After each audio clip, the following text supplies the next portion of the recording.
نيجي على الجزئيه الخاصه بالسيرشنج، وهنبدا باول تول عندنا وهي جريب. والكوماند ده والتول دي يعني هنستخدمها بشكل كبير جدا طول ما احنا بنتعامل مع الكوماند لاين. تعالوا نشوف هي بتستخدم ازاي. دلوقتي لو هنشوف الفايل اللي اسمه s.txt ده جواه ايه، فده جواه الكلام ده. طيب جريب بتعمل ايه؟ جريب نقدر نقول ان هي بتدور على كلمه معينه في فايل. تشتغل ازاي؟ بكتب اسم التول جريب واسم الحاجه اللي انا عايز ادور عليها، لو ان مثلا باس، واسم الفايل s.txt. تول جريب هيدور لي على كلمه اللي اسمها باث في s.txt، اقول له انتر، هلاقي ان كلمه باث موجوده في السطر ده والسطر ده لانها موجوده هنا في الاول هنا. طيب هو ليه ما جابش كلمة باس ديت ولا الكلمة دي؟ ده لأنه أنا مديها له في هيئة سمول لتر هنا كده، ودي كابيتال، عشان كده هو ما عرفش يلاقيها. لكن احنا معظم الوقت بنستخدم جريب بإننا نكات الفايل ونعمل بايب زي ما اتعلمنا في الحلقة اللي فاتت، وأقول له جريب والكلمة اللي أنا عايزها مثلا باس. ده معظم شغلنا بيبقى بنفس الطريقه دي كده، وهي دي التول بكل بساطه. لكن بيكون فيها اوبشنز تانية كتير، يعني بتدي الواحد سماحيه اكبر وهو بيتعامل مع الملف. يعني لو مثلا لو قلت له داش اي عشان يجنور اللي هو الاحرف الصغيره والكبيره، قلت له انتر، ساعتها هنلاقي انه عرض الكابيتال منها والسمول في نفس الوقت. وزي ما احنا عرفنا لو انا عايز اعرف التول دي ايه الاوبشنز اللي فيها، بكتب جريب داش هيلب. ولو شفنا هنا نلاقي ان داش اي مثلا بتجنور الكيس سنسيتيف سواء الاحرف كانت كبيره ولا صغيره، وعندنا هنا برضه حاجه زي داش في هيجنور ان انا مديهوله. تعال نشوفها، نعمل نفس الكومنت تاني. اتفقنا ان لو قلت له دور على باس اللي هي سمول بس كده هيلاقيها هنا. طيب لو قلت له داش في سمول هيجيب عكس ده خالص، هيجيب الحاجات اللي ما فيهاش باس سمول. وعشان نشوف قد ايه التول دي بتوفر عنه وقت كبير جدا، لو جيت اعرض الملف اللي اسمه find me ده، اقول له كات find me، هلاقي فيه كل الكلام ده. لو انا عاوز ادور على كلمه معينه في وسط الكلام ده كله، فاهمني، اكيد طبعا لو هدور عليها بعيني كده الموضوع هياخد وقت كبير جدا، فاقول له جريب داش اي مثلا عشان يجيب كل الكيس سنسيتيف.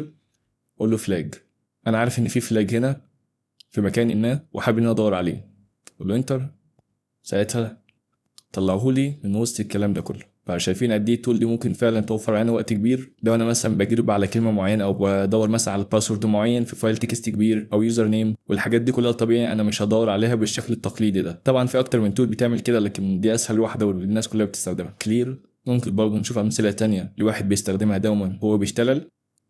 خش على يوزر ده، هنلاقي عندنا اول فايل هنا مثلا نعمل له كات فيه حوالي 10,000 باسورد. لو انا حابب ان انا اجرب على كلمه باس، لا طلعت في الكلام ده كله، حابب مثلا ادور يعني مش على كلمه واحده، لا على اكتر من كلمه، ممكن اقول له كده باس او باسورد مثلا او باس دبليو دي. انا لو ضغطت انتر كده هلاقيه مش عارض لي حاجه، لان هو اخد الكلام اللي ما بين الدبل كود دول ويبحث عليها ككلمه واحده بس وسط الكلام ده كله. طب انا شايف مش موجوده زي ما احنا شايفين، فمش لاقيها. طيب انا عشان احل المشكله دي باجي هنا قبل علامه الاور دي اللي عامله مشكله واحط لها باك سلاش عشان اجنور الكلام ده، واجي هنا برضه احط لها باك سلاش، اضغط انتر، هلاقي فعلا عرضهم لي. بس عشان نوضح المثال بشكل افضل يكتب لنا كلمه تانية مثلا لو ادمن، خلوا شايفين عرض لي في وسط الكلمات او الباسورد كلمه ادمن بمختلف الاشكال بتاعتها، بدور عليها والاقيها. كده انا عملت جريب باكتر من كلمه مش كلمه واحده. انا حابب مثلا ان انا كنت اجرب في الاول خالص على اليوزر نيم والباسورد اللي هم ادمن، طلع لي على كل الكلمات اللي بتحتوي على كلمه ادمن وباسورد بشكل كامل. طبعا جريب نقدر نستخدم معاها الريجولار اكسبريشن بحيث انها تكون باورفul اكتر وانا بشتغل. طب ايه هي الريجولار اكسبريشن دي او الريجكس دي؟ ببساطه كده تعتبر ليها علامات زي الدولار ساين والاقواس والبراكت. تعال نشوفها حتى على جوجل، ريجكس ان باش.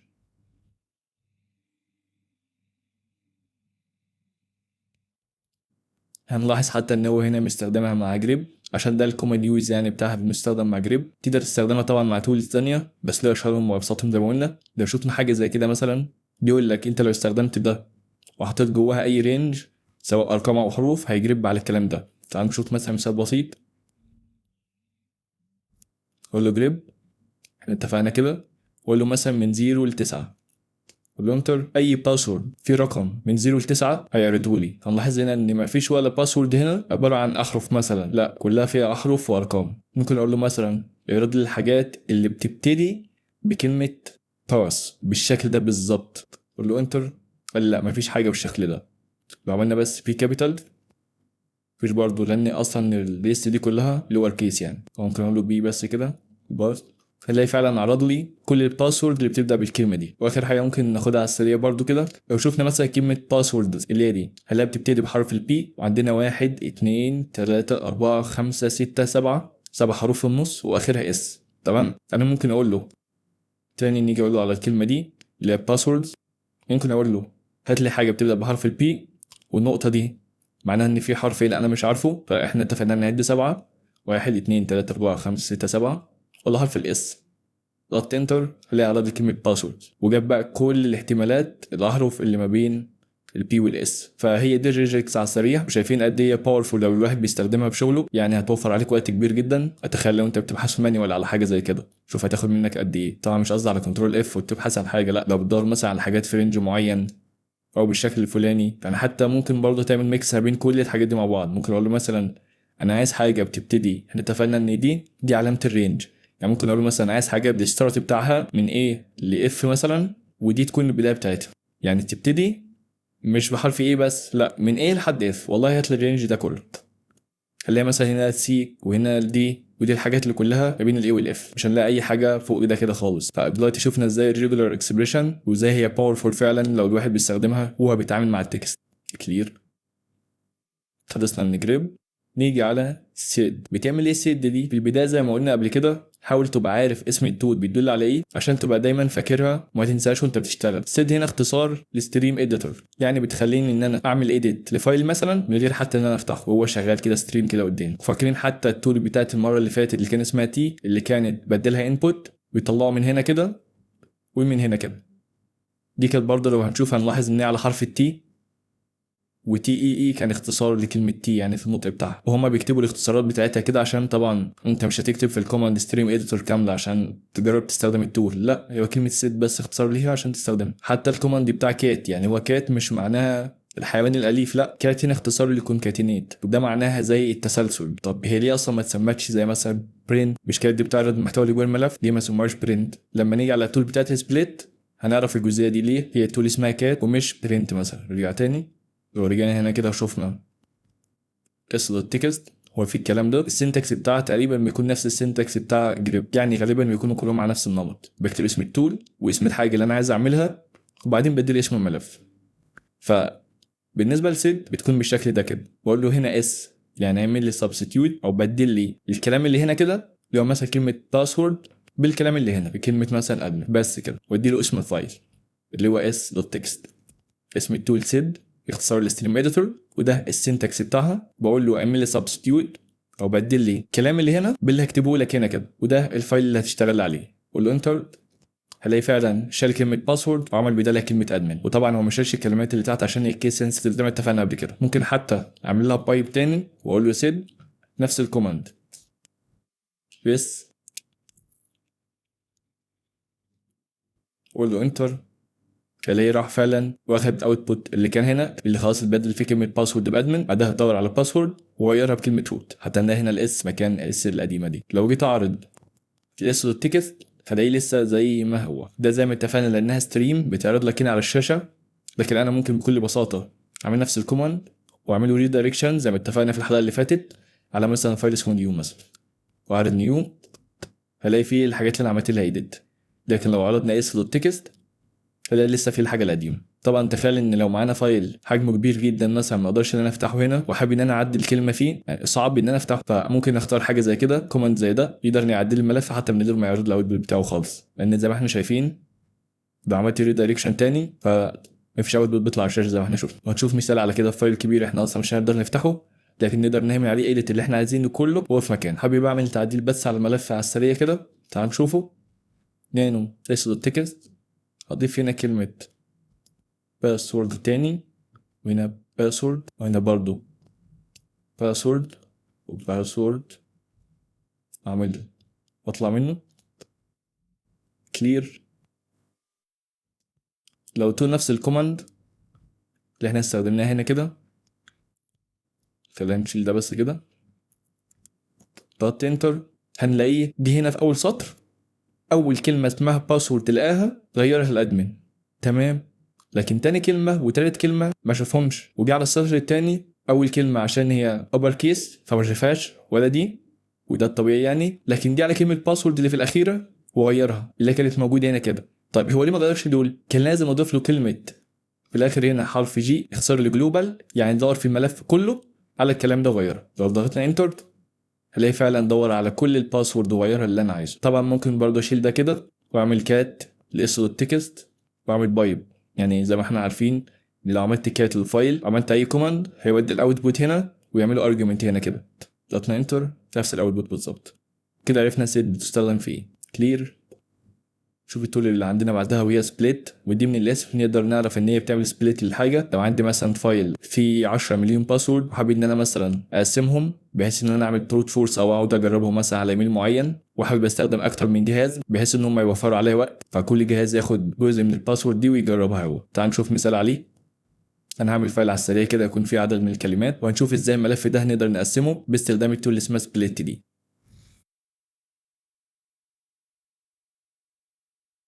ما عليكم من اللي انا كتبته ده كل انا قلت له اعمل لي لوب من 1 ل 1000، وفي كل مره بيطبع لي الشكل ده كده، وهنا يقول 1 2 3 4 كده. بعد كده خزنوا لي الفايل. طبعا ده باش سكريبتنج وهنعرفه في الفيديو الخامس ان شاء الله. مش عايز حد يقلق بس في الحاجه دي، انا عايز بس ده عشان اعرض الفايل ده. شايفين دول مترتبين اعتقد من 1 ل 1000. انا حابب ان انا اعمل لهم سبليت كل 100 مثلا، اول 100 بعدين تاني 100 لحد ال 1000، وكده يكون عندي 10 ملفات. بقول له كلير كده واقول له سبليت داش ال يعني عدد اللاينز، اقول له مثلا سبليت بال 100 هيسبليت ايه. طبعا احنا عارفين السنتكس بيكون واحد، بقول له اسم التول واللي انا عايز اعمله بعدين اسم الفايل اللي هو اسمه فايل اصلا، وسبليتهم لي على نيو اندرسكور. طبعا ده اسم، ده مجرد اسم بحت.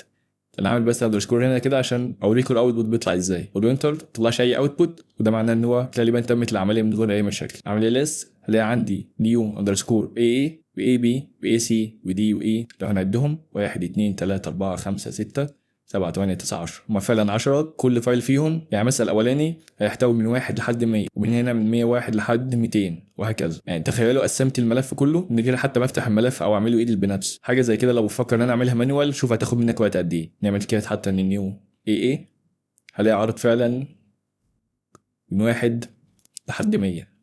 نعرض الاخير خالص اي جي هلاقي عرض لحد 1000 وناول 901.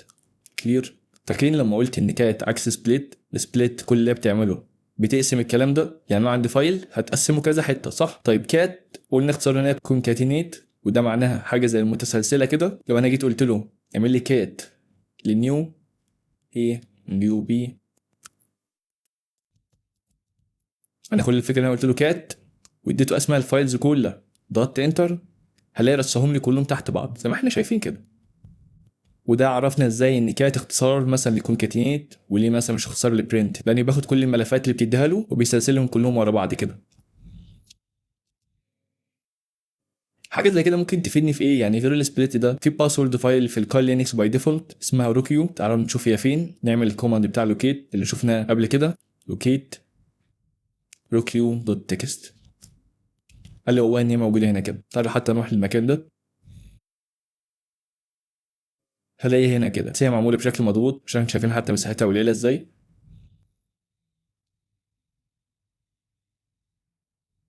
شايفين لما جيت اعمل اكستراكت باي ديفولت وديها على التمب، واحنا عرفنا التمب قبل كده. لو انا نسيت فيه اي فايلز لو حجمها كبير مثلا او صغير مجرد ان انا اعمل ريبوت للسيستم بتختفي. اقول له ماشي وديها لي هناك. خلص يروح ليها كده. شوف ده. طيب عود نفسك دايما انا لو قدام اي فايل وما اعرفش الفايل ده جواه ايه او ايه المحتوى بتاعه ما اعرفش افتحه على طول. انا لو جيت افتحه على طول الله اعلم الاوتبوت بتاعه يكون كبير ولا صغير، ممكن يهنج لك الجهاز كله. فاقوم جاي اعمل له كده وديه على دبليو سي على طول، وهو والله قال لي ده هو فيه 14 مليون باسورد او 14 مليون مثلا نيو لاين. فتخيل حاجه لو كده لو انت عرضتها على الشاشه، حتى عرضناها هنا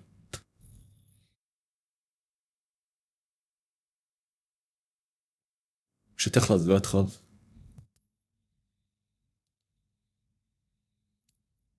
حاجه زي دي اللي انا عايز اعمل لها سبليت بنفس الطريقه. سبليت داش ال واقول له مثلا مليون روكيو ثواني خلصها وطلع الاوتبوت ده كله هنا. لو جيت اشوف حتى اول واحده WC هلاقي لي والله دي فيها مليون باسورد. وكده شفنا سبليت اللي بتتكلم عن ايه وازاي بنستخدمها في موقف مهم زي ده. كلير. لسه عندنا الهيد والتيل برضه من الاسم مش محتاج اي تفسير. الهيد معناها الراس. لو انا عندي مثلا فايل كده حابب ان انا اعرض اول شويه منه او اخر شويه منه من غير ما انا افتحه كله، فدول الكوماند اللي انا بحتاجها. تعال نشوف. لو جينا مثلا على حاجه زي روكيو دي وعرفنا ان هي مثلا جواها 14 مليون لاين، بس انا ما اعرفش ايه ال 14 مليون دول بالظبط. ممكن اقول له هيد وروكيو. شايفين اعرض لي بس اول 10 لاينز منه وده باي ديفولت. يعني لو عملنا تيل اللي عكسها بالظبط عرض لي اخر 10 لاينز منها. كلمه كلير طبعا رقم 10 ده انت تقدر تغيره براحتك. يعني لما مثلا هيد داش ان نمبر ولا حاجه مثلا زي 20 روكيو فانا عرض الاول 20 منها. ما كنتش بقى محتاج ان انا اروح هنا وافتح الفايل بنفسي. طبعا عشان افتح حاجه زي كده شايفين هتاخد وقت قد ايه ويكون التعامل معاه صعب. وده لما ذكرت في اول حلقه خالص ان احنا ليه بنستخدم حاجه زي الكوال لينكس وشايفين سهوله الاستخدام. فانا بجرب اعمل اي تاسك بالطريقه التقليديه شكله ياخد وقت كتير اصلا. وبين ان انا استخدم الكوماند لاين كلير هنا نرجع تاني نشوف ايه اللي فاضل.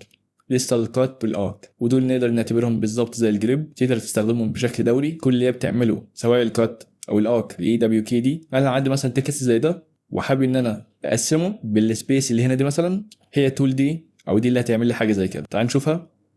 شوف هنا نعمل هيد ايميل. لو ادينا حاجه زي الاس دي فايميل وباسورد حابب ان انا اقسم الكلام ده افصله عن بعضه. لو نلاحظ ان انا الايميل مفصول بالنقطتين دي اقول له مثلا كات ايميل واعمل له بايب واقول له كات يقطع لي بالديليمتر او المعامل بتاعي خلي لي العلامه دي داش اف هات لي اول سطر قبليه. اقول له انتر هلاقي جاب لي الايميلز كلها. شوف تخيل حاجه زي كده لو بتعملها بايدك. لو غيرنا الاف دي 2 هلاقي جاب لي الباسورد كلها. وهنا كده كان في العلامه اللي احنا عملنا بيها فصل.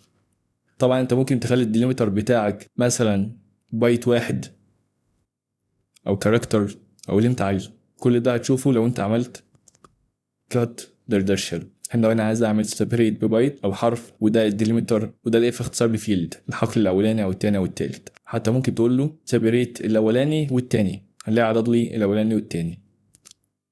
طبعا قلت له الثاني والثالث طبعا مفيش ثالث فده عدد الباسورد بس. يعني التولز كلها على لينكس فليكسبل تقدر تستخدمها بالشكل اللي انت عايزه. بس انت كل اللي انت محتاجه انك تشوف التول والهيلب بتاعها ويعني تاخد نظره سريعه بس عليه. ممكن انت مثلا ما كنتش عارف ان هي فيها كوماند بيعمل بيسابريت باول بايت عمال بتجرب وتعمل سكريبت ان هو يعمل حاجه زي كده. لا ما هي اوريدي اصلا عندك التول وبتعمل حاجه زي كده. الموضوع بجد فليكسبل خصوصا لما تشوف التول اللي هي بتاعت AWK. انا اعرف قد ايه ان انت حتى ممكن تستخدم الريجكت. الموضوع ممكن يبان انه كومبلكس لكن ممتاز جدا. AWK السينتاكس بتاعها بيكون كده. المثال ده AWK سنجل كوت ما بين القوسين هنا بتكتب اللي انت عايزه. نعمل حتى كات الايميل نعمل بايب للكلام ده ونقول له برنت بس. وهي برنت مثلا الكلام ده تقول مثلا برنت اول كولوم يعني العمود الاولاني. طبعا ده عشان كله اصلا عمود اولاني فمش هيعرض لنا غيره. قلت له مثلا العمود الثاني مفيش عمود تاني اصلا نعرض كده العمود الثاني طبعا عشان مفيش. شوف ديمو تاني في عمود نمبر 2. لو احنا فهمنا الفكره تعال نشوف مثال تاني احسن. ده عندنا مثلا في اكتر من كولون 1 2 3 ممكن اقول له كات وادول على WK. ده السنتكس زي ما احنا اتفقنا. له برنت العمود الاولاني والعمود الثاني طبعا حطهم مع بعض. انت ممكن تسيبريت الكلام ده لو عملت فاصله. شايفين ممكن اقول له الثالث عرض الثالث بس كده حابب تفسير ده. حاجه زي كده انت لو حابب انت تعملها بايدك لو جينا مثلا عرضنا فايل يعني هيبقى صعب جدا ان انت تاخد العمود الاولاني ده كده لوحده. هتاخدها ازاي؟ غير انك تحددها كده تاخدها كوبي وتنقلها في مكان لوحدها. ممكن تستخدمها حتى كجريب. نعمل كات هنا AWK له برنت لكن يعرض لي مثلا كلمة باسورد. زي ما احنا شايفين عرض لي كل الكلمات اللي فيها باسورد بتحتوي على كلمة باسورد بس. ممكن حتى تستخدم الريجكس معاها نقول له يعرض لي من 0 to 9 لازم نعمله كده. ده نفس اللي احنا شفناه في جريب بالظبط. تعالى نقول له حاجه مختلفه شويه. لو جيت هنا قلت له if، يعني اعمل له حتى condition. لو العمود الاولاني، طبعا ده كل عمود اولاني، فاوريدي هتشيك بس بترو على القيمه is equal to مثلا باسورد. هقول له انتر، هلاقي فعلا عمل لي الامر وعرض لي كلمه باسورد. ممكن حتى اغيرها اي كلام، اقول لي لا الكلام ده مش موجود. انا عارف ان الموضوع ده قد يكون رخم شويه في الاول، لكن شايفين قد ايه هو ممكن يوفر عليك وقت كبير جدا لو انت فهمت هو بيشتغل ازاي. وهو واحده واحده كده وانت شغال مع استخدامك لاكتر من مره التولز دي هتبقى سهله عليك وتبقى عاده اكتر من ان هي مجرد تولز بتستخدمها. تعال نلخص الكلام اللي قلناه ده كده كله على السريع في مثال واحد كلير هنا.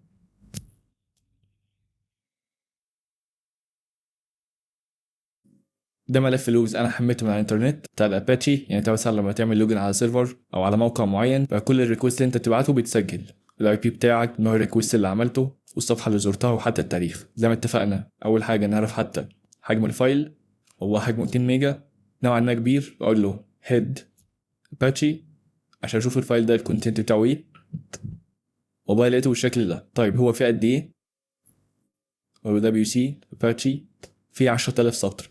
فمش حابب ان انا اعرضهم على الشاشه، خصوصا ان هم شكلهم عامل كده. لو هنشوف الاستراكشر بتاعته او التركيبه عامل ازاي، هنلاقي بيبتدي بالاي بي، بعدين مسافه داش مثلا، ده هنا التاريخ، وهنا الريكوست اللي كان بيعمله الشخص ده. فلو انا شغال مثلا في شركه وحصل هجوم على الشركه دي، حابب اشوف مين اللي عمله وكان بيعمل ايه، فاشوف حاجه زي اللوك فايل. تعال نشوف الاول ايه الاي بيات اللي دخلت على السيرفر ده في الفتره الاخيره. مثلا كلير ملكات اباتشي، زي ما احنا اتفقنا الاي بي في الجزء الاول، وبعدين مسافه. ممكن اقول له بسهوله خالص كات داش دي والدينامتر مسافه، وهات العمود الاولاني. فلاقي هنا ظهر لي كل الاي بيات اللي في اللوج فايل ده. ممكن حتى استخدم اي دبليو كي مكانها، اي دبليو كي، اقول له برنت العمود الاولاني، هيطلع نفس الاوتبوت بالظبط.